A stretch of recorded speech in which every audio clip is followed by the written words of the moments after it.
Okay everyone, I am currently traveling in lands unknown, but I am here in my hotel room and I just saw the breaking news, which is that EA has laid off an unknown number of individuals from across its Battlefield teams, including workers at Criterion, DICE, Ripple Effect, and Motive. All is part of a realignment strategy that they are pursuing. I mean, is anybody surprised at this point?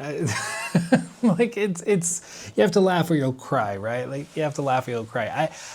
When I see news like this, it always just reminds me of the core problem I think that's plagued the industry this generation, which is all of these executives that think they can run gaming companies the way that you run a standard software company, which I don't think is true. You know, if you have a team of engineers at Microsoft and they're working on security updates and their morale is low and maybe they feel like there's some instability within the company or whatever, they're still going to be able to deliver, you know, what's expected of them and do a fine job because like they're doing something on a technical level, they're doing something mechanical, and so it either passes this threshold or it doesn't. You know, like either it fixed the security vulnerability or it didn't, right? And so you can quantify it whether it was successful at doing what it needed to do or it's not successful in doing what it needed to do. But when we talk about video games, we're talking about like an art form, we're talking about something more broad and ethereal and magical beyond that.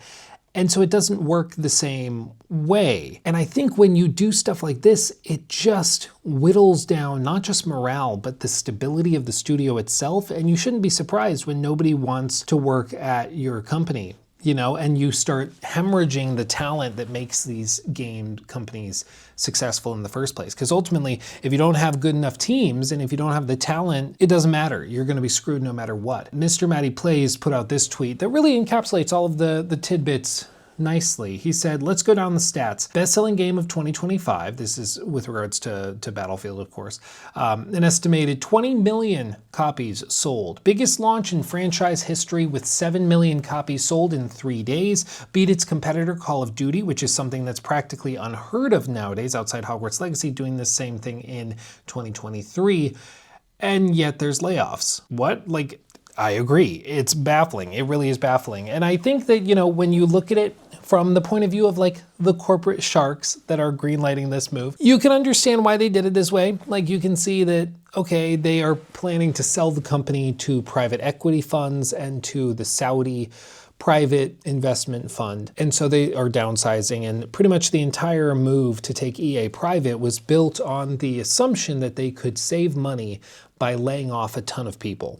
So you could lay people off and downsize while still retaining solid revenues by using things like AI to fill in the gaps. That's demonstrated to not really be as simple as I think it was once assumed. There was a recent report actually that caused companies like Palantir's stock to plummet 9% in a day. And that report said that of all of these like Fortune 500 level companies that they surveyed, there were only 5% of instances where AI was implemented into the workflow and pipeline and actually resulted in a net positive effect, which means that of all of those sampled companies, 95% of implementations of AI were failures. They either did not produce a positive effect or often resulted in a net negative effect. Meaning that like they put these tools in place and then they started hallucinating data, putting that out there, and then the company had to spend money and resources to undo the mistakes of the AI tool, and it ended up losing them money in the grand scheme of things. When we're at a point where 95% of implementations of AI are losing money, I don't know why we're directing multi-billion-dollar companies to hire and fire based on that assumption that it will magically make things work, but here we are.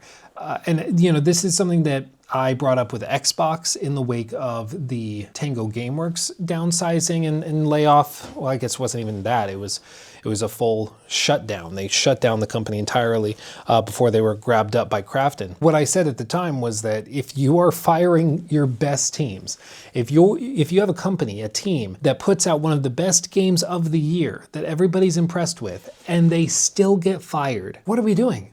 Why would the best talent stay there? Why wouldn't they go look for a job somewhere else? Why wouldn't they go look for a place where they're going to feel security and where they're going to be able to say to themselves, if I put out one of the best games of the year, I'm going to keep my job, which shouldn't even be a question. Like the fact that we're looking at Battlefield's developers who pulled off something really tremendous and really remarkable, and they are losing their jobs because of a restructuring or a realignment, whatever corpo buzzword they want to use. It's crazy. And it's going to lead to them hemorrhaging talent, because even if you are one of the best FPS developers in the world, you just have a knack for combat balancing, or you're a really good level designer or animator or whatever it is, a network engineer. Why would you stay at EA at this point? If I was working there, I would start to shop around my CV. I'd be calling up the guys at Activision. I'd be calling up anybody over at Embark, and I'd be like, hey, just letting you know, I'm open to an alternative if you've got one, because nobody feels safe at these companies. And that's the thing that I think has just been the massive, massive oversight, which is going to be felt for years and years to come when it comes to this generation, which has just been that the talent within the games industry, there's only a finite amount of it. And when that talent leaves the industry entirely, which has happened, where a lot of people just give up and go, you know what, I'm going to go be a software engineer at a data center. I'm not going to bother with this whole game dev thing because I can at least rely on my job there. Those people are leaving, and then the senior guys are retiring and moving on and taking their knowledge with them. And so what you're left with are a lot of novice game designers and a lot of novice game developers who are making mistakes that could have been avoided with experience from generations past. And this is a tale that we've heard over and over and over again for years when we see games that launch horribly buggy or with baffling animation issues and stutter fest problems. We see these things time and time again, and the developers working on them are like, yeah, it's mainly because a lot of our team is novice and we don't have that expertise that would have been with us if we had some of those OGs with us still. But this is why. I mean, if you know what you're doing, if you're an expert and you can go get a job somewhere else, why wouldn't you? What is the incentive to stay working on Battlefield if you can put out the best-selling game in franchise history and you can beat Call of Duty in the year you launch, which is ultimately the prime metric? I think everybody would have agreed. What's the metric for success for Battlefield? If it outsells Call of Duty, that's a big W. They did that. Yes, Call of Duty was having one of the worst years in history, but they still did the thing. They still did it.